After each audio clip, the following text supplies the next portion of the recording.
Assalamualaikum warahmatullahi wabarakatuh. Hari ini kita mulai kuliah serial baru, yakni fisika dasar. Nah, hari ini bagian pertama, ya. Jadi saya akan menyampaikan pengantar, ya. Nah, penting bagi kita untuk mencari jawaban, ya, atas pertanyaan seperti ini misalnya, ya. Apa itu fisika? Ya. Kemudian hakikat fisika itu, ya. What is the nature of physics, gitu, ya. Kemudian apa yang bisa dikerjakan dengan fisika itu? Apa yang bisa fisika kerjakan, ya.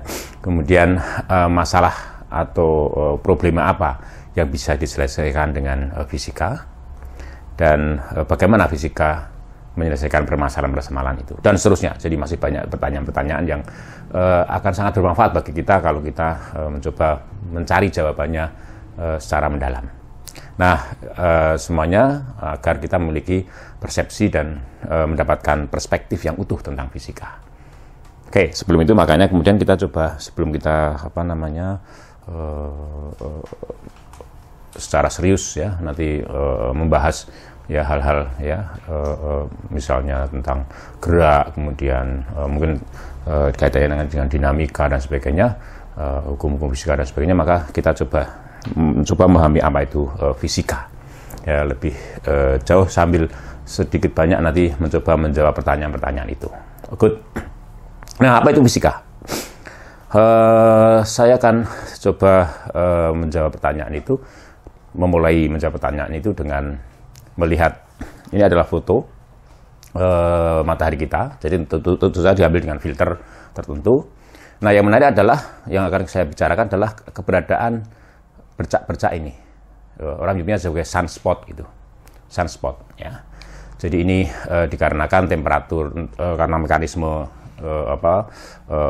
plasma di situ, maka wilayah-wilayah yang terlihat hitam semacam ini memiliki temperatur yang lebih rendah, sehingga radiasinya kurang dari yang ada di sekitarnya, sehingga kemudian terlihat oleh kita sebagai titik-titik atau bintik-bintik hitam semacam ini. Nah, ini kira-kira gambaran sunspot lebih jelas, ya, di permukaan matahari atau fotosfer. Nah, ukurannya cukup besar. Jadi meskipun hanya kalau tadi kita lihat kecil, tapi sebenarnya ukurannya cukup besar.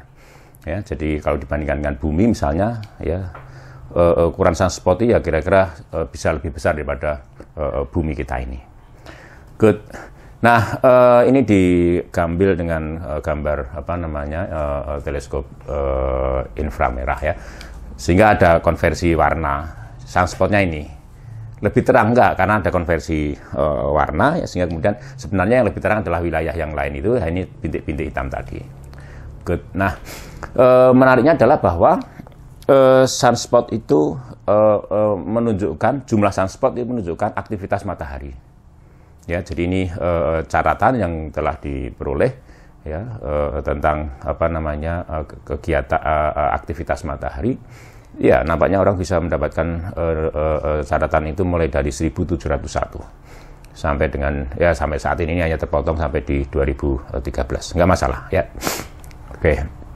Nah, jadi sunspot ini menunjukkan aktivitas matahari, dan aktivitas matahari itu ternyata periodik, naik turun gitu, ya.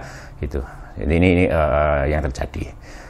Oke, ada saatnya ini sekitar 1958, ya, di sini nih. Aktivitasnya paling maksimum di dalam sejarah, gitu. Ya, kita nggak tahu sejarah sebelumnya, ya, sebelum ini, tapi di dalam sejarah yang tercatat di sini, maka tahun 1958 itu terjadi lonjakan aktivitas matahari yang maksimum. Yang beberapa tahun yang lalu, tahun 2012 diperkirakan akan ada terjadi, nyatanya tidak, ya, nyatanya tidak terjadi, ya,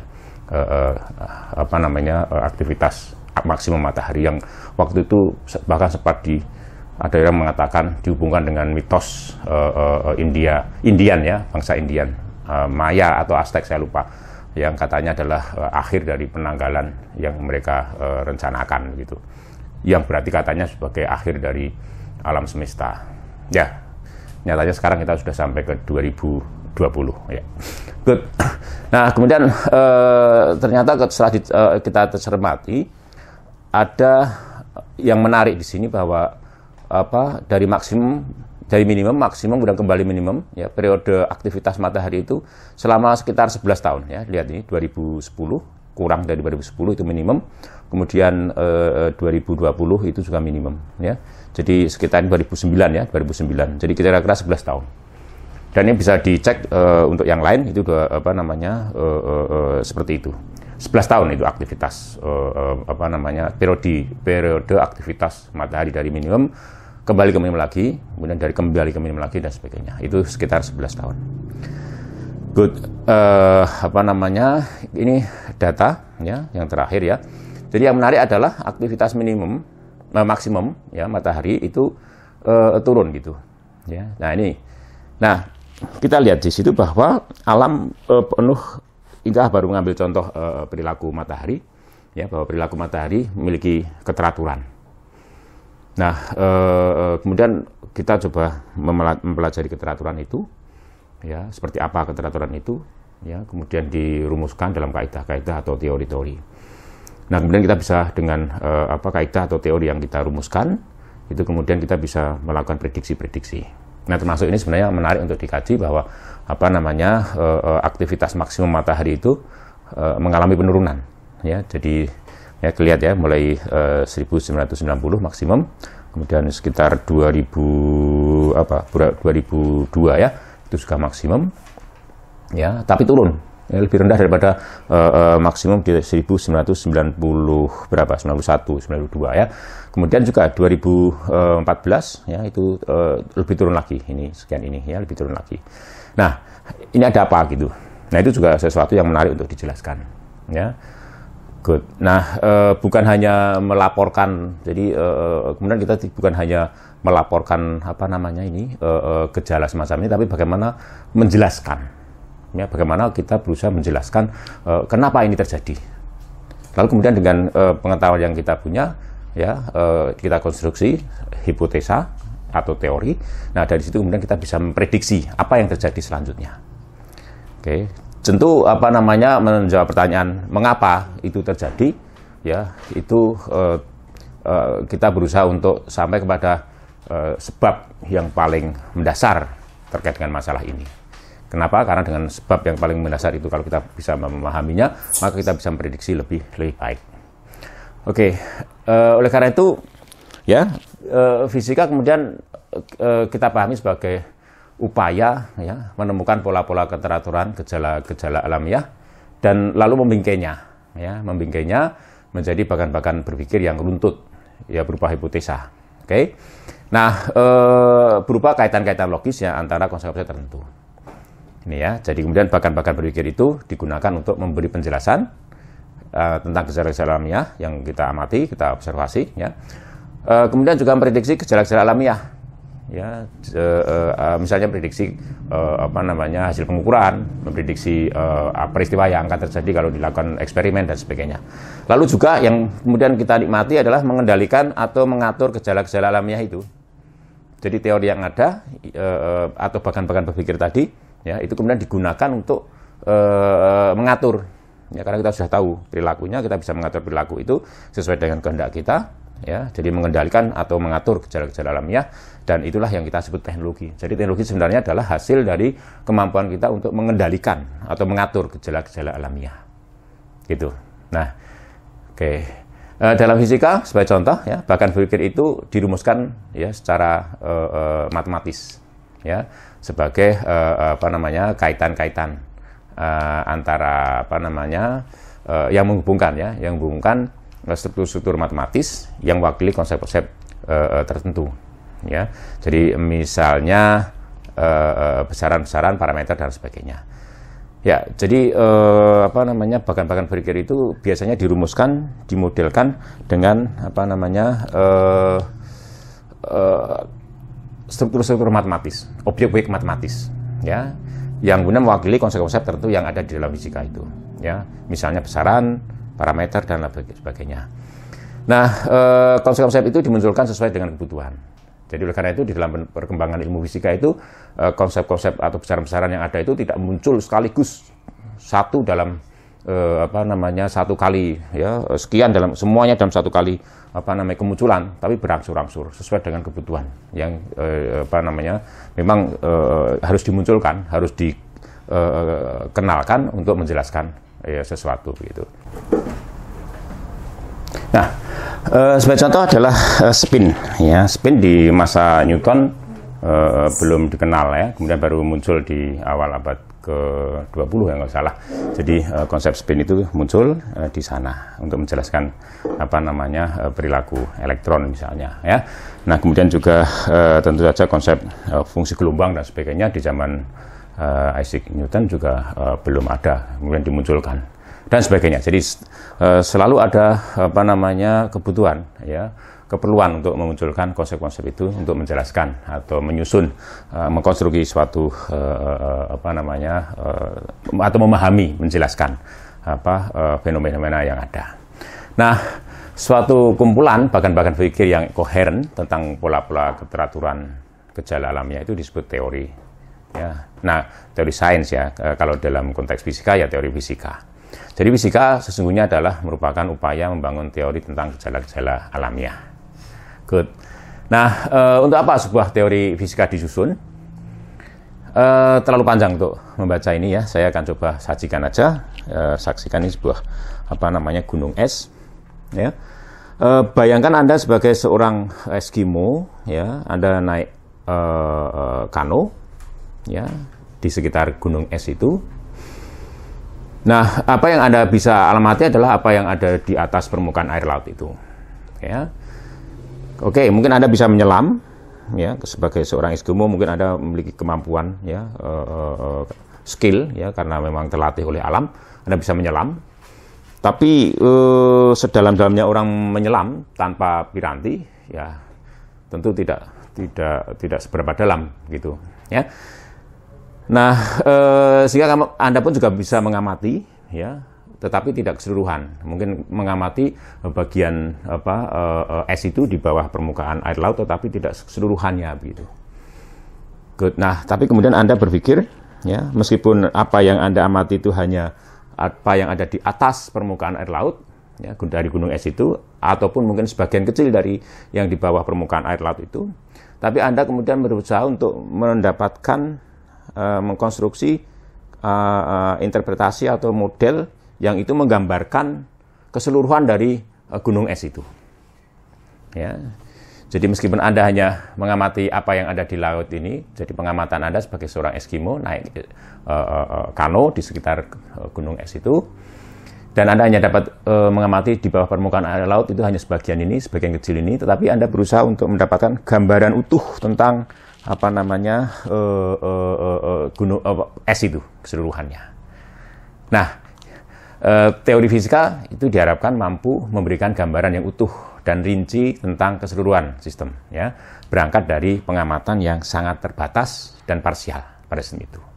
Dan faktanya begitu. Jadi pengamatan, ya, eksperimen, ya, dan sebagainya yang dilakukan oleh manusia itu masih sebagian kecil dari cakupan yang ada, fenomena yang ada di alam semesta ini, dan parsial gitu, sebagian, ya, terbatas dan sebagian. Nah, tetapi kita akan berusaha untuk mengkonstruksi gambaran umum dari pengamatan yang terbatas itu, yang juga parsial, ya, itu kita berusaha untuk mendapatkan gambaran umum, ya, bangunan umum dari dari alam semesta itu, ya, detail-detail bangunan umum dari alam semesta itu. Nah, itu yang menjadi motivasi, ya, disusunnya suatu teori fisika, ya. Nah, lebih lanjut, ya, atau lebih rinci, sebuah teori diharapkan mampu yang pertama menghubungkan berbagai fakta yang terpisah dalam suatu bagan berpikir yang logis dan mudah ditangkap, ya. Oke, jadi berusaha untuk menghubungkan, jadi mengkonstruksi dari atau menghubungkan, mengkaitkan, ya, berbagai fakta yang terpisah dalam satu bagan berpikir yang logis dan mudah ditangkap. Sebagai contoh adalah struktur materi dan spektroskopi unsur. Jadi Anda kenal di dalam konsep struktur materi, teori atom ya. Jadi mulai di sana kita mendengar nama-nama seperti Thomson, Rutherford, kemudian mungkin juga anak muridnya Rutherford itu, Geiger ya kalau salah. Kemudian ada juga Niels Bohr ya. Kemudian di dalam spektroskopi unsur kita kenal nama-nama Lyman, Paschen, Brackett, Balmer dan sebagainya. Jadi memang betul bahwa kedua cabang ilmu ini pada awalnya sangat terpisah. Jadi seolah-olah tidak ada kaitan antara spektroskopi unsur dengan struktur materi. Nah, Niels Bohr adalah orang pertama yang melihat kemungkinan keterkaitan antara keduanya. Ya, dan kemudian dia mengambil teori atom Rutherford itu, lalu dikonstruksi ulang, ya, dikoreksi mungkin kelemahan-kelemahan atau keberatan-keberatan para fisikawan untuk menerima teori atom Rutherford itu, dan kemudian diwujudkan dalam bentuk teori atom Bohr. Ya, nah maka kemudian dengan teori atom Bohr itu kemudian kita bisa menjelaskan spektroskopi unsur itu, adanya garis-garis Paschen, ya, atau deret Paschen, Balmer, ya, garis-garis spektrum yang terkait dengan itu, deret Paschen, Balmer, Lyman, ya, dan sebagainya. Ya. Kemudian yang kedua adalah memberikan gambaran dan menjelaskan tentang kaitan ya antara fakta-fakta lama dan fakta-fakta yang baru. Jadi misalnya sebagai contoh, Edmund Halley menjelaskan kedatangan komet di masa sebelumnya dan yang datang di masanya. Ya, jadi di masa itu ya orang melihat bahwa kedatangan komet itu selalu dikaitkan dengan sesuatu yang mistis, bencana, musibah dan sebagainya. Tapi Edmund Halley tahu bahwa komet itu adalah benda angkasa yang mengorbit matahari, dan dengan menggunakan teori gravitasi Newton, ya, Edmund Halley itu kebetulan adalah teman baik Newton. Dia memprediksi bahwa komet yang saat itu dilihat oleh mereka, diamati oleh mereka, akan datang 76 tahun kemudian. Nah, yang betul bahwa komet tersebut memang datang 76 tahun kemudian, tetapi 16 tahun sebelum itu Edmund Halley sudah berpulang, ya, sehingga tidak sempat menyaksikan kedatangan komet yang dia prediksi akan datang itu. Nah, kemudian komet itu disebut ya dengan komet Halley. Ya. Kemudian yang berikutnya memberikan perakiraan, prediksi, ya, gejala-gejala alamiah baru, dan memberikan penjelasan bagi gejala-gejala alamiah yang telah teramati. Ya, jadi misalnya sebagai contoh ya, memberikan perakiraan prediksi ya tentang gejala alamiah baru. Seperti keberadaan partikel-partikel misalnya, ya, seperti keberadaan partikel. Jadi Yukawa misalnya memprediksi adanya partikel ya, meson ya misalnya. Atau saya lupa namanya. Jadi keberadaan Pluto itu sebenarnya juga diprediksi sebelumnya. Jadi orang melihat bahwa orbit Neptunus yaitu tidak biasa, ya, agak sedikit cacat atau ada gangguan gitu, tidak seperti planet-planet yang lain. Nah, kemudian diperkirakan ada sebuah benda yang mengganggu orbit Neptunus itu. Nah, kemudian orang menemukan adanya Pluto. Memang benar ya, Pluto itu orbitnya menumpang orbit Neptunus, ya. Kemudian radiasi benda hitam. Jadi dari eksperimen yang dilakukan orang terkait dengan radiasi benda hitam, ya. Jadi benda yang memang memiliki karakteristik dia menyerap semua radiasi, tidak memancarkan satupun. Tapi kemudian kalau benda hitam itu dipanasi sehingga temperaturnya meningkat, maka dia akan menjadi pemancar yang baik. Nah, orang kemudian mencoba membuat grafik antara temperatur, ya, kemudian spektrum ya radiasinya. Jadi hubungan antara intensitas dengan panjang gelombang atau frekuensi. Nah, itu didapatkan data. Kemudian orang harus menjelaskan. Dengan teori lama orang gagal menjelaskan itu, ya. Sehingga kemudian datang Max Planck dan dengan asumsi hipotesa baru tentang terkait dengan mekanisme radiasi itu yang sifatnya terkuantisasi, maka kemudian Planck bisa merumuskan penjelasan bagi hasil-hasil eksperimen radiasi benda hitam. Nah, kemudian yang terakhir adalah menuntun dalam penyelesaian masalah-masalah praktis. Jadi inilah teknologi. Ya, jadi sebuah teori diharapkan salah satunya adalah untuk menuntun dalam penyelesaian masalah-masalah praktis. Jadi tidak terbayangkan mungkin ya bagi kita untuk melihat misalnya elektron mikroskop ya, kalau tidak ada teori kuantum misalnya. Good, ya itu lebih rinci kenapa sebuah teori fisika itu harus dirumuskan ya, karena kita dengan teori fisika itu kita bisa melakukan 4 hal itu. Nah, fisika bukan sesuatu yang statis, jelas. Oke, fisika berkembang, iya. Ya, faktanya tadi saya katakan bahwa konsep-konsep dalam fisika itu bermunculan, ya, berubah dari waktu-waktu, ya, bertambah dari waktu-waktu, mungkin juga berubah dan sejak dulu sampai sekarang, ya. Kemudian mengapa fisika berkembang? Pertanyaan yang menarik, ya. Bagaimana teori-teori fisika dikembangkan? Good. Mungkin kita akan coba sedikit menjawab pertanyaan ini, ya. Saya akan coba sampaikan pandangan Karl Popper tentang kebenaran dalam sains, karena itu ada kaitannya dengan pertanyaan-pertanyaan tadi. Mengapa fisika berkembang? Bagaimana fisika berkembang? Gitu, ya. Nah, ini kalau Anda ingin coba mendalami pikiran Karl Popper, ini ada buku yang cukup terkenal, gitu ya. Judulnya adalah Logik, ya, Der Forschung. Saya rasa sudah ada terjemahnya di dalam bahasa Inggris, yang Anda juga bisa cari di sana. Tapi akan lebih menyenangkan, kalau Anda bisa berbahasa Jerman dan kemudian bisa membaca buku dengan lebih baik gitu. Nah, saya rangkumkan saja. Jadi Karl Popper tahun 1934 mengatakan begini, kemampuan sebuah teori sains termasuk fisika di dalamnya, ya, memberikan prediksi merupakan kemampuan yang sangat penting, ya, karena kemampuan ini dapat digunakan untuk membedakan sains dari yang bukan sains. Jadi kemampuan memberikan prediksi ini, ya, bagi sebuah sains itu yang membedakan antara sains dan pseudosains, gitu, ya. Good. Jadi kemampuan prediksi itu penting. Jadi dengan teori sains itu kemudian orang bisa memprediksi tadi. Saya katakan kalau bisa memprediksi maka orang bisa mengatur, mengontrol, ya, mengendalikan fenomena alamiah sehingga didapatkan teknologi. Atau bisa juga misalnya seperti apa yang pernah kita alami ketika Gunung Merapi itu meletus, bagaimana pengetahuan kita teori tentang gunung api itu bisa membimbing kita untuk menghindarkan lebih banyak korban. Ya, itu misalnya. Ya. Nah, tetapi kebenaran suatu teori tidak pernah dapat dibuktikan dengan hanya melihat kemampuannya memberikan penjelasan atau prediksi. Gini, jadi sehingga kemudian meskipun suatu teori itu mampu menjelaskan berbagai macam hasil eksperimen, berbagai macam fenomena yang diamati, dan juga bisa memberikan prediksi terkait dengan fenomena alam yang akan terjadi atau hasil-hasil eksperimen yang akan dilakukan, tetapi itu semua tidak pernah akan bisa digunakan untuk membuktikan suatu teori. Begitu. Nah, kebenaran sebuah teori yang disusun secara induktif, ya, seperti fisika misalnya, tidak akan pernah dapat dibuktikan. Jadi kebenaran sebuah teori yang disusun secara induktif, ya, misal teori-teori sains, tidak akan pernah dapat dibuktikan.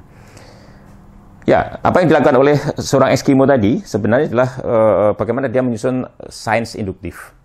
Pengamatan terbatas yang dia lakukan, ya, tetapi kemudian dia bisa berusaha untuk merumuskan, ya, gambaran umum tentang alam itu, tentang fenomena alam itu. Nah, itu hanya bisa kebenarannya tidak bisa dibuktikan, ya. Tetapi yang dapat dibuktikan dari suatu teori adalah kesalahannya, ya. Yakni ketika salah satu prediksinya tidak sesuai dengan hasil eksperimen atau pengamatan. Maka kemudian biasanya suatu teori diungkapkan disertai dengan falsifikasi. Hasil eksperimen macam apa yang kemudian bisa digunakan untuk mengatakan bahwa teori itu salah, gitu. Ya, jadi kalau saya lakukan ini, hasilnya seperti ini, maka teori saya salah, gitu. Jadi teori sains selalu disertai dengan falsifikasi semacam itu. Oke. Nah, kalau Karl Popper biasanya menjelaskan apa yang dia sampaikan itu dengan menggunakan angsa. Saya akan menggunakan bekicot atau siput, ya. Good. Kita lihat ini cangkang siput, ya. Kalau Anda perhatikan, cangkang siput itu menarik juga. Jadi ada ulir di situ. Kalau dilihat dari tempat kita ada spiral. Spiralnya itu algoritmik gitu, ya. Jadi spiral algoritmik, bagi yang ingin tahu apa itu spiral algoritmik, logaritmik, maka silahkan ya, dicek di internet ya, banyak sekali penjelasannya. Spiral logaritmik. Tapi bukan itu yang menarik bagi kita dalam hal ini. Yang menarik bagi kita adalah bahwa saya katakan kita bisa melihat cangkang siput ini putar kanan. Jadi begini. Ya. Jadi kalau saya menyusuri ya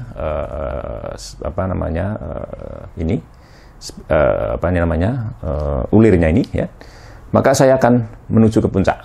Kalau saya memutarinya sesuai dengan ini ya, maka akan menuju ke puncak. Ya tadi, jadi sesuai dengan kaidah tangan kanan ya. Sebaliknya kalau saya membalik gitu, maka akan saya ke belakang. Oke. Sama, jadi ternyata saya temukan juga di cangkang siput yang lain. Cangkang siput yang lain lagi, selalu begitu. Nah, kemudian saya mempunyai teori atau menyampaikan teori, mengumpulkan suatu teori. Apa itu? Teori cangkang siput, bahwa cangkang siput itu putar kanan. Gitu. Nah, kemudian bagaimana membuktikan teori saya itu benar? Nah, untuk membuktikan teori saya benar, maka saya harus mengumpulkan volunteer. Ya, yang pertama saya harus mengumpulkan volunteer, juga biaya, dana dan sebagainya. Kemudian saya bongkar semua tanah di permukaan bumi ini untuk mendapatkan fosil-fosil ataupun bekas-bekas cangkang siput itu. Oke, itu bisa dilakukan misalnya. Itu bisa dilakukan.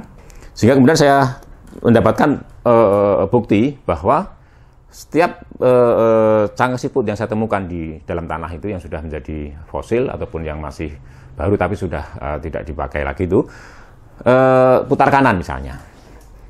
Good. Saya masih membutuhkan bahwa kemudian cangkang siput ya bagi siput-siput yang masih hidup itu juga harus dibuktikan. Oke, itu bisa dilakukan, lebih mudah dilakukan.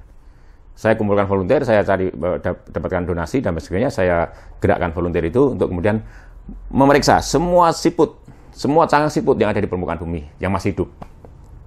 Good, misalnya itu sudah juga bisa dilakukan dan kita dapatkan fakta bahwa cangkang siput itu putar kanan. Maka yang kemudian yang terakhir, bagaimana siput yang akan datang gitu?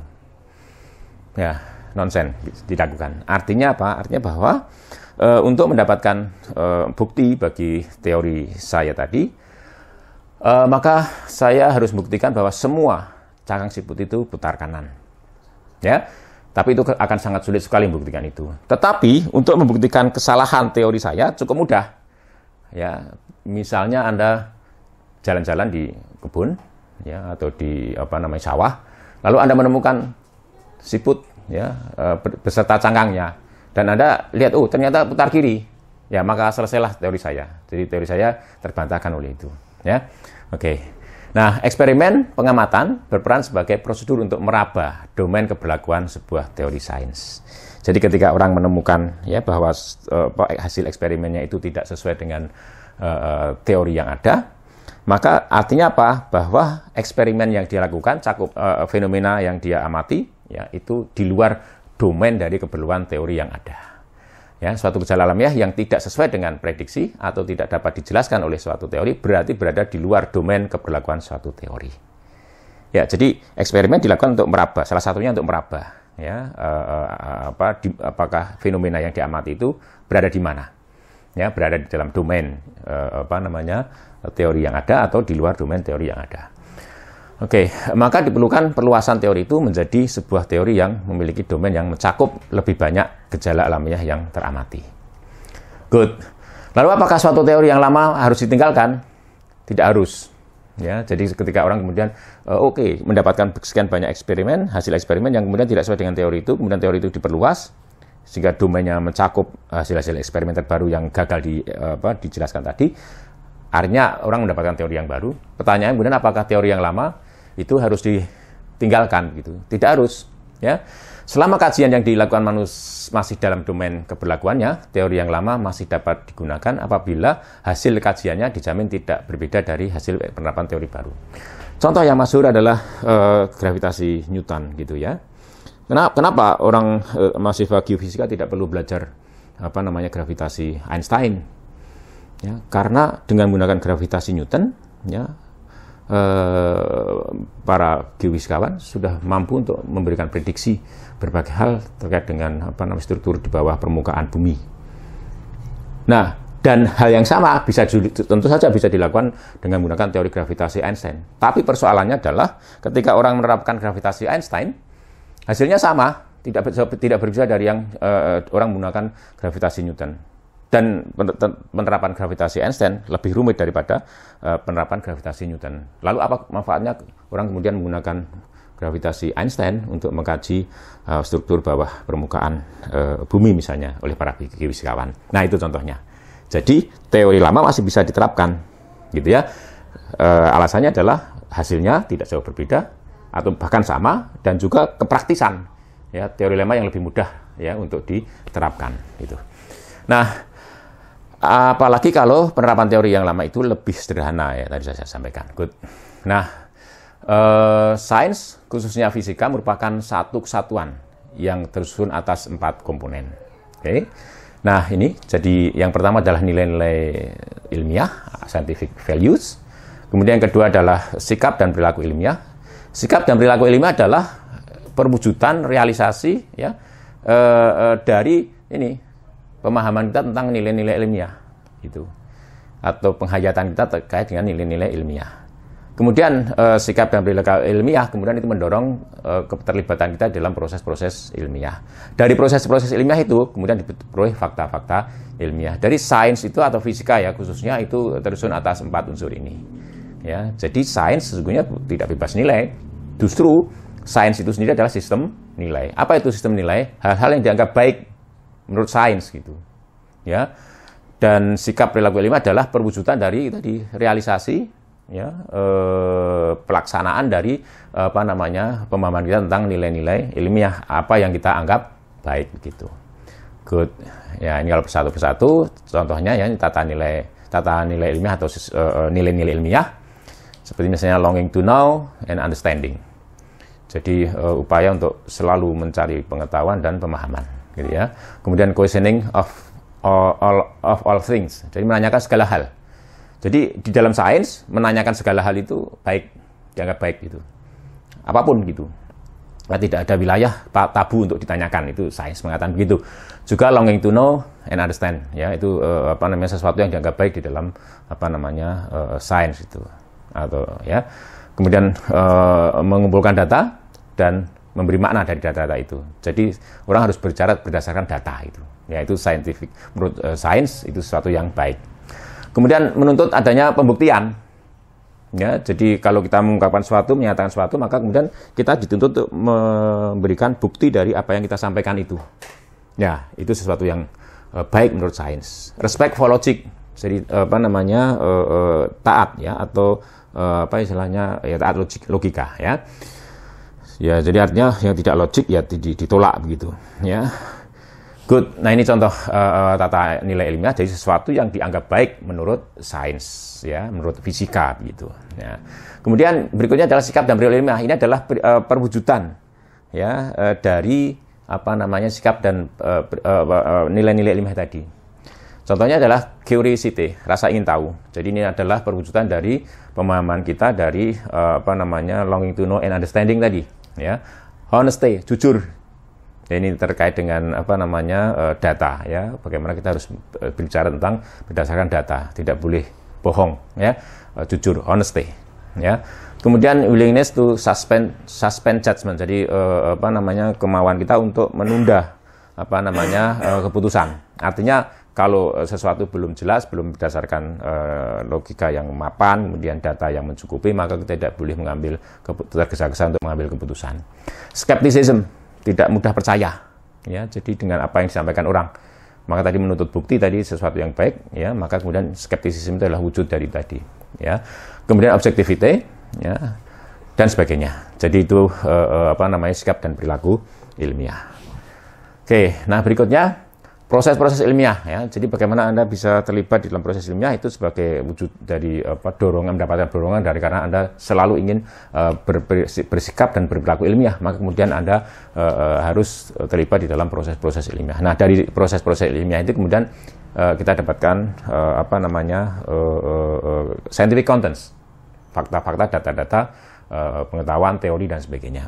Ini contoh proses-proses ilmiah itu, misalnya Anda sebagai seorang astronom, ya, kemudian Anda mencoba melakukan pengamatan, ini termasuk proses ilmiah. Pengamatan itu mengumpulkan data, kemudian Anda studi literatur di dalam perpustakaan yang terkait dengan masalah yang Anda pelajari, itu juga termasuk proses ilmiah.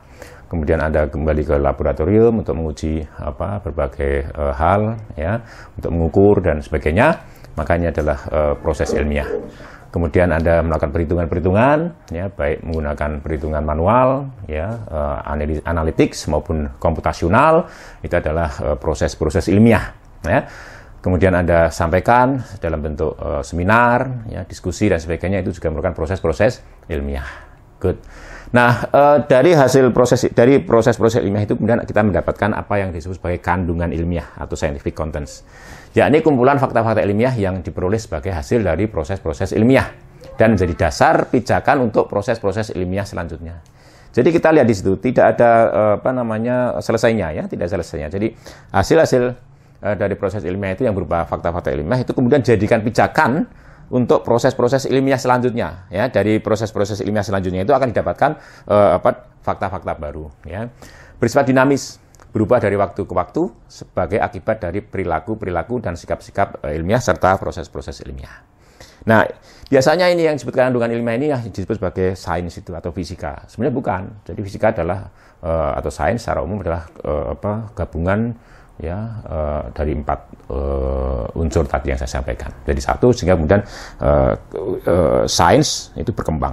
Karena itu tadi, sains berkembang karena ada 4 unsur tadi, ya. Jadi ada yang sistem nilai, ada sikap dan perilaku sebagai wujud dari sistem nilai yang dianut. Kemudian dari sikap perilaku itu kemudian orang melakukan proses ya, ilmiah, dan dari proses ilmiah itu didapatkan fakta-fakta ilmiah. Nah, dari fakta-fakta ilmiah itu kemudian kembali karena kita punya tidak mudah percaya atau skepticism, longing to know and understanding dan sebagainya, itu kemudian memicu kemudian untuk lebih memahami, meragukan, ya, ataupun meragukan fakta-fakta ilmiah yang sudah didapat sebelumnya, gitu. Nah, itulah maka kemudian kenapa fisika berkembang. Nah, kemudian berikutnya yang perlu kita pahami adalah objek material dan objek formal ilmu fisika. Ya, mungkin dulu pernah Anda mendapatkan penjelasan dari Bapak Ibu guru fisika. Apa itu fisika? Fisika adalah mungkin saja ada guru fisika yang mengatakan bahwa fisika adalah ilmu yang mempelajari benda mati, gitu. Nah, sekarang kita coba lihat, ya. Apa betul bahwa fisika itu adalah ilmu yang mempelajari benda mati? Oke. Nah, ingat bahwa setiap cabang sains, ya, itu memiliki 2 macam objek, yakni objek material, ya, the real objects yang kita pelajari, ya, objek real yang kita pelajari, kemudian objek formal, jadi some aspect of the real objects. Nah, sebagai contoh misalnya kedokteran, ya, ilmu kedokteran, ya, objek materialnya adalah manusia. Oke. Psikologi juga begitu, ilmu psikologi objek materialnya adalah manusia, begitu. Oke. Biologi, ya, objek materialnya adalah benda-benda hidup, ya, makhluk-makhluk hidup, itu adalah atau sistem hayati. Kalau orang ingin bicara lebih luas, ya, sistem hayati, gitu, ya. Itu adalah objek material ilmu biologi. Nah, apa itu objek formal? Ya, some aspect of the real object. Jadi aspek dari objek material itu objek yang disebut objek formal itu. 2 cabang sains bisa memiliki objek material yang sama, tetapi objek formal kedua cabang sains itu tidak mungkin sama. Contohnya tadi, ketika kita bicara kedokteran umum, psikologi, lalu sosiologi, ya, itu objek materialnya adalah manusia, ya, tetapi di situ yang dipelajari tentu berbeda, aspek yang dipelajari berbeda. Ya, jadi kalau di kedokteran, ya, tentu saja aspek-aspek fisik, ya, jadi metabolisme, fisiologi dan sebagainya. Tetapi di dalam psikologi yang dipelajari adalah aspek kejiwaannya, gitu, dari manusia itu. Jadi objek materialnya sama-sama manusia, tetapi yang dipelajari berbeda. Nah, kemudian bagaimana dengan sosiologi? Ya, ini aspeknya aspek kaitan atau hubungan relasi antar manusia dengan manusia yang lain, gitu. Nah, itu sosiologi, ya. Objek materialnya juga manusia, begitu, ya. Oke. Itulah maka kemudian dua cabang ilmu bisa memiliki objek material yang sama. Akan tetapi, ya, objek formal kedua cabang ilmu itu tidak mungkin sama. Ya, good. Contoh yang lain adalah biofisika dan biologi ini ya. Kenapa ada biologi dan ada biofisika? Ya, kebetulan biofisika adalah cabang fisika yang mempelajari yang sebagai objek materialnya ya itu adalah sistem hayati gitu. Mirip sama dengan apa yang dipelajari oleh biologi. Tapi aspeknya tentu berbeda. Sebagai contoh misalnya orang bicara tentang sistem saraf gitu. Maka kemudian fisikawan mempelajari sistem saraf itu bukan dari apa yang selama ini dikenal sebagai cara biologi mempelajarinya, tetapi misalnya sebagai contoh aliran listrik ya kepada saraf itu misalnya ya kelistrikan pada sistem saraf itu dan sebagainya. Ya itu biofisika. Good. Nah, objek formal ilmu fisika ya itu meliputi misalnya kelistrikan, kemagnetan, mekanika, termodinamika, gravitasi dan lain-lain ya. Itu objek formal ilmu fisika. Jadi oleh karena itu kalau ketika orang belajar misalnya sistem gerak pada tubuh manusia, maka yang dipelajari misalnya mekanika tadi, mekanika tulang ya, mekanika organ tubuh dan sebagainya ya, atau termodinamikanya dan sebagainya ya. Good. Apa saja objek material ilmu fisika? Nah, ini menarik untuk saya sampaikan ya. Nah, dari sisi ukuran ya, objek material ilmu fisika itu mulai dari yang sangat kecil ya, sekitar 10 pangkat minus 35 meter atau orang menyebutnya sebagai skala Planck. Anda bisa bayangkan ya, ini 1 dibagi dengan 1 dengan 0 sebanyak 35. Sangat kecil ya, sangat kecil ya. Oke, sampai dengan yang paling besar ya, galaksi, klaster galaksi dan juga bahkan seluruh alam semesta ini.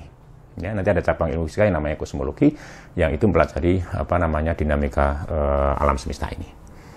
Ya, itu. Jadi dari segi ukuran dari yang paling kecil dan dari yang paling besar, alam semesta keseluruhan gitu. Ya, itu adalah objek material, objek dari ilmu fisika. Oke. Kemudian dari sisi temperatur, dari yang temperaturnya sekitar 0 Kelvin sampai dengan yang jutaan Kelvin, ya di dalam inti berbagai macam bintang di alam semesta itu, yaitu temperaturnya sekitar jutaan Kelvin. Oleh karena itu kemudian fisikawan mengenal 5 macam wujud zat gitu. Jadi kalau biasanya di luar fisikawan ditanya ada berapa wujud zat, biasanya jawabnya 3. Karena memang range dari temperatur bahan atau objek yang dipelajari itu hanya sekitar temperatur ruang dan sebagainya gitu ya. Tetapi kalau fisikawan temperatur ya objek material yang dipelajari itu memiliki temperatur dari sekitar 0 Kelvin sampai dengan jutaan Kelvin. Maka kemudian para fisikawan mengenal superfluiditas, ya, superkonduktivitas, ya, atau juga mengenal fluid, kemudian padat, ya, solid, ya, kemudian mengenal gas dan juga plasma. Ya, plasma adalah gas yang mengalami disosiasi, jadi ada ionisasi total gitu ya, sehingga gas itu juga bermuatan begitu. Ya, good. Nah, kemudian dari sisi kecepatan misalnya, jadi para fisikawan pelajari objek material yang memiliki kecepatan dari 0 sampai dengan cepat rambat cahaya dalam ruang hampa. Maka kemudian orang fisika mengenal gejala-gejala relativistik, ya, partikel-partikel yang bergerak dengan cepat, ya, di dalam akselerator dan sebagainya, ya, itu memiliki kecepatan yang sangat tinggi sehingga kemudian watak relativistik itu kemudian harus dilibatkan di sana. Oke. Kemudian dari sisi kerapatan, ya, densitas. Jadi yang dipelajari oleh fisika itu dari vakum sampai dengan yang memiliki densitas sangat tinggi, black hole. Ya, itu sebagai contoh. Ya, bintang neutron, black hole itu memiliki objek-objek yang memiliki densitas sangat tinggi. Bahkan juga bukan hanya itu, tapi juga sisi yang lain, ya, ini vakum. Jadi bahan-bahan yang memiliki kerapatan yang sangat renggang. Ya, oke. Kemudian, ya, baik yang hidup maupun yang mati. Nah, di sini kelihatan. Jadi objek material ilmu fisika itu meliputi yang hidup maupun yang mati. Tidak peduli, ya hidup juga mati. Maka tadi ada biophysics tadi, itu karena ada cabang fisika yang mempelajari sistem hayati atau benda makhluk-makhluk hidup lah, begitu mudahnya. Oke, oleh karena itu kesimpulannya adalah ini, sehingga kemudian yang dipelajari oleh ilmu fisika itu segala hal, sebagai material objek itu segala hal yang ada di alam semesta ini keseluruhan gitu. Oke, nah ini saya rasa partikel, ya ini alat akselerator yang bagian potongan akselerator ya yang digunakan untuk mempercepat partikel-partikel itu untuk ditabrakkan ke partikel lain yang untuk mempelajari memahami struktur partikel ya atau ya. Kemudian ini supernova, jadi akhir dari kematian bintang ini ya, salah satu objek material ilmu fisika, cabangnya adalah astrofisika. Kemudian ini nebula Orion, ya, tempat lahirnya bintang-bintang baru. Jadi bintang-bintang itu seperti manusia, ya, ada yang mati, ada yang lahir. Kalau supernova ini adalah kematian bintang, maka di wilayah ini muncul bintang-bintang baru. Karena ini di sini rumah sakit bersalin, tanda petik bagi bintang-bintang, ya, banyak-banyak bintang yang lahir di sini. Ini sebuah galaksi, kumpulan di bintang-bintang, ya. Sekian miliar ya bintang, sekian ratus miliar bintang ya menjadi penyusun dari galaksi itu. Kemudian ini juga sama, ini galaksi-galaksi, jadi masing-masing titik ini langit jauh ya, langit jauh istilahnya begitu. Jadi masing-masing titik ini bukan bintang tapi ini galaksi. Ya. Jadi ingat ya, masing-masing titik ini bukan bintang tapi galaksi. Artinya apa? Masing-masing titik ini terusan atas ratusan miliar bintang begitu. Ya, Anda bisa bayangkan seperti apa alam semesta kita ini. Dan itu semuanya menjadi objek material ilmu fisika. Nah, ketika Anda belajar superkonduktor, ketika Anda mampu menurunkan temperatur bahan sampai 0 Kelvin, maka ada gejala superkonduktivitas. Salah satunya adalah levitasi semacam ini. Ya, jadi bahan superkonduktor itu bisa mengambang di udara semacam itu. Nah, nanti bisa dilihat lebih jauh ya. Nah, ini temperatur ya, tinggi, objek-objek material ilmu fisika yang melibatkan temperatur yang sangat tinggi di permukaan matahari ya. Kemudian ini corona, jadi orang belajar tentang corona ya.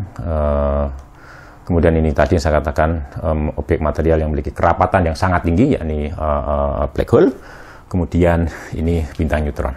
Ya, ini animasi para artis ya, karena sejauh ini orang belum mengamati secara langsung adanya ini. Tapi keberadaannya sudah bisa ditentukan ya. Nah, ternyata juga ilmu fisika mempelajari perilaku pasar ya.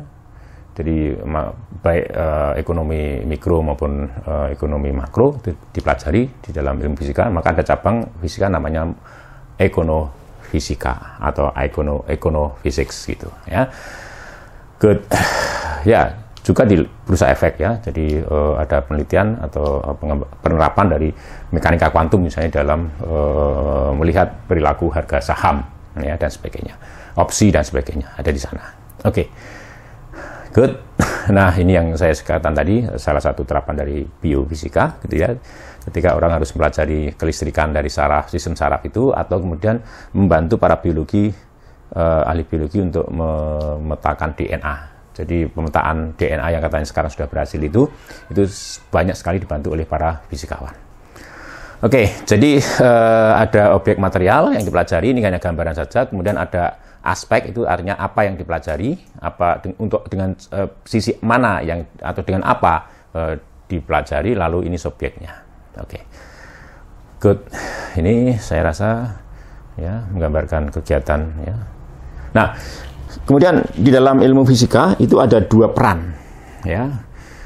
Yang pertama adalah ini fisika teoritis atau bahasa Inggrisnya theoretical physics ya.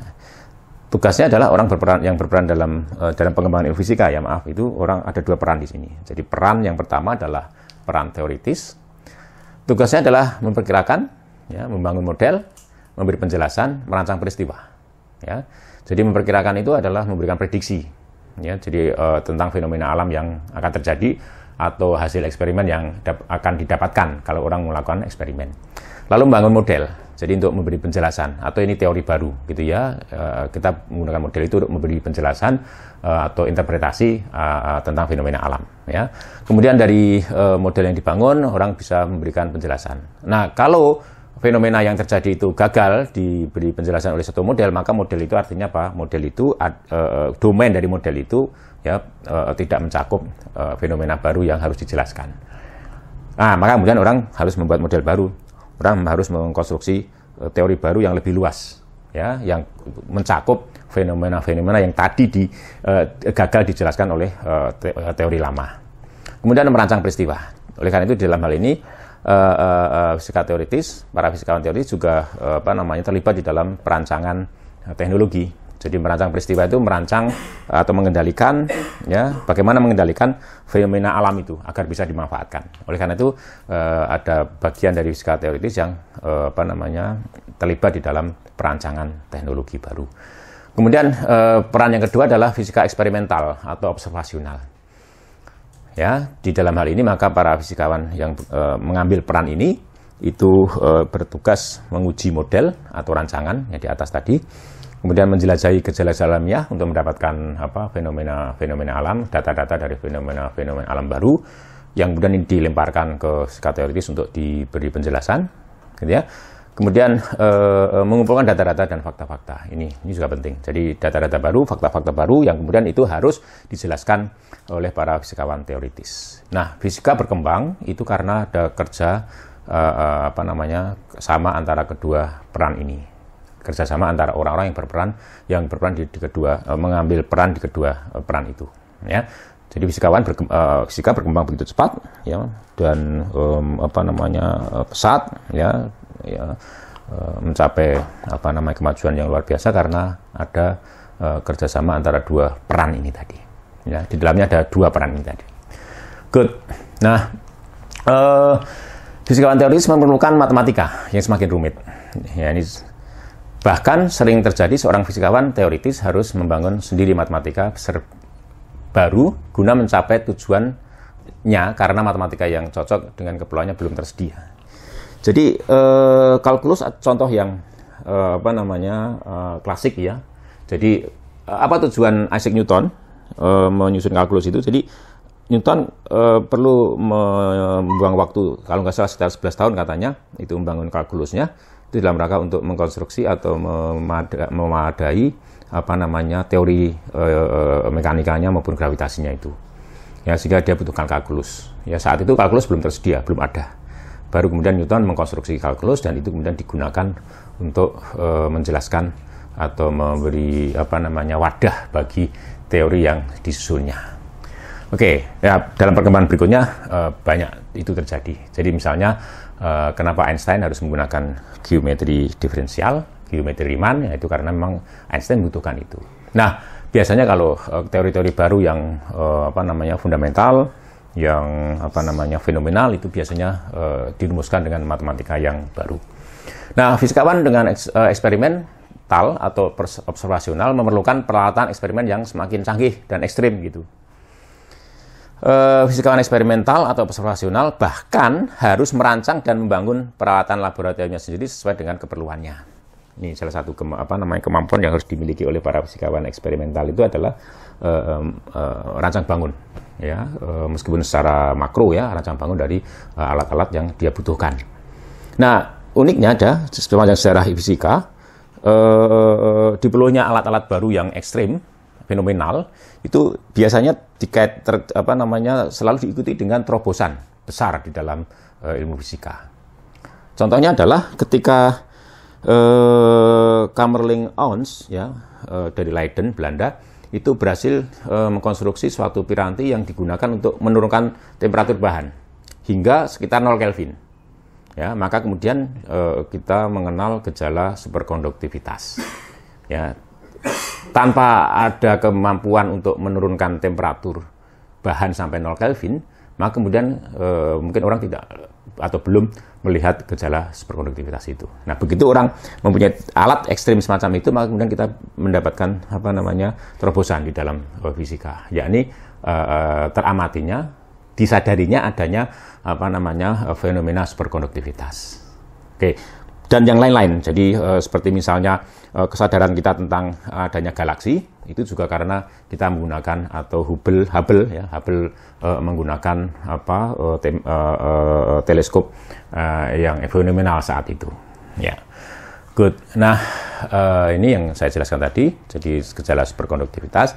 Kemudian, good. Sekarang kita lihat fisika itu secara taksonomi. Ya, berdasarkan tujuannya, ya nanti ada fisika itu sendiri dan fisika terapan. Jadi kalau di Indonesia mungkin orang mengatakan fisika murni ya, tapi sebenarnya pure fisik itu mungkin di istilah internasional tidak begitu dikenal. Ya, fisik dan applied physics begitu. Ya, jadi fisika dan fisika terapan. Jadi ini berdasarkan tujuannya. Jadi untuk memahami lebih lanjut tentang perilaku alamiah, ya, fenomena alam, ya, atau kita memiliki tujuan tertentu ya untuk diterapkan ya untuk tadi saya katakan mengendalikan dan mengontrol fenomena alam itu. Oke. Nah, kalau kita mengerjakan itu dengan tujuan untuk mengontrol dan mengendalikan fenomena alam agar bermanfaat ya, maka itu masuk ke fisika terapan. Nah, berdasarkan peran di dalam pengembangan atau kajian, maka ada fisika teoritis, ada fisika eksperimental atau observasional. Dalam fisika teoritis itu ada fenomenologis, matematis, dan komputasional. Good.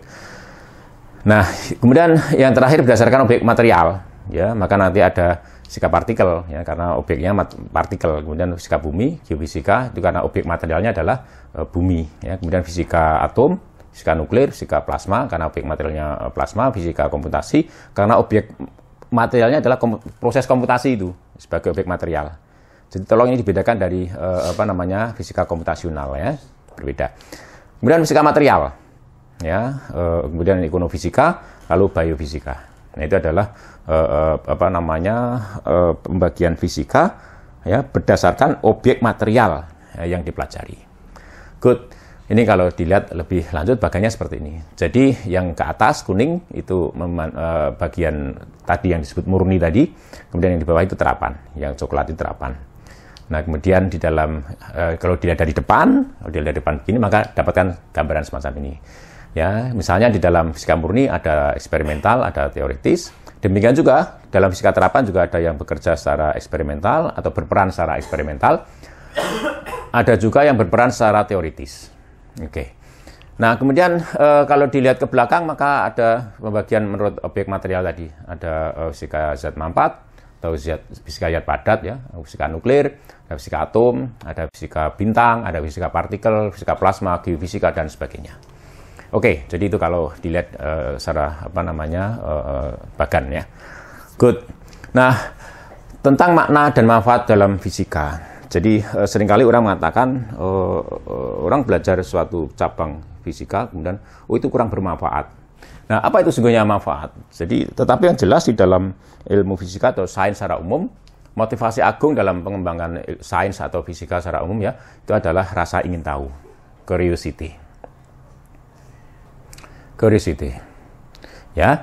Jadi lalu apa itu manfaat? Apa itu manfaat? Ya. Nah, ini perlu diberikan kembali. Jadi sepertinya ada gap antara kita dan manfaat gitu. Ya, ada gap antara kita dan manfaat. Apa itu gapnya? Ketidaktahuan kita. Ya, ketidaktahuan kita. Jadi kita melihat sesuatu dan lalu kita segera menyimpulkan tidak ada manfaat itu karena kita tidak mengetahui manfaatnya. Ya, sebagai contoh begini. Contoh ekstrim. Jadi kalau saya datang ke kandang ayam, lalu saya membawa segenggam jagung, ya, kemudian saya sebar, maka ayam itu akan berebut ya, jagung itu tadi. Ya. Kenapa? Karena ayam tahu bahwa jagung itu bisa dimakan. Ya. Dan memang mereka makan jagung itu, ayam itu sukanya makan jagung. Ya. Nah, kemudian ketika kita datang ke kandang bawa segepok uang, ya, ratusan ribu, lalu kita sebar. Awalnya ayam akan bergairah untuk berebut. Tapi begitu tahu apa itu yang disebar, ternyata uang ratusan ribu, ayam kemudian pergi menjauh karena ternyata hanya uang ratusan ribu. Karena ayam tidak tahu manfaat dari uang ratusan ribu itu. Nah, demikian juga, maka kemudian bagi kita yang baik adalah berpikir bahwa ada gap ketika kita melihat sesuatu, kita nggak mengatakan tidak bermanfaat itu karena ada gap antara kita dengan manfaat itu. Apa itu? Ketidaktahuan kita tentang manfaat itu. Nah, disitulah kemudian riset ya perlu dilakukan, penelitian perlu dilakukan terkait dengan kemanfaatan apa yang kita pahami itu. Nah, saya rasa itu kuliah hari ini. Insya Allah kita akan lanjutkan dengan hal-hal yang lebih serius. Terima kasih. Assalamualaikum warahmatullahi wabarakatuh.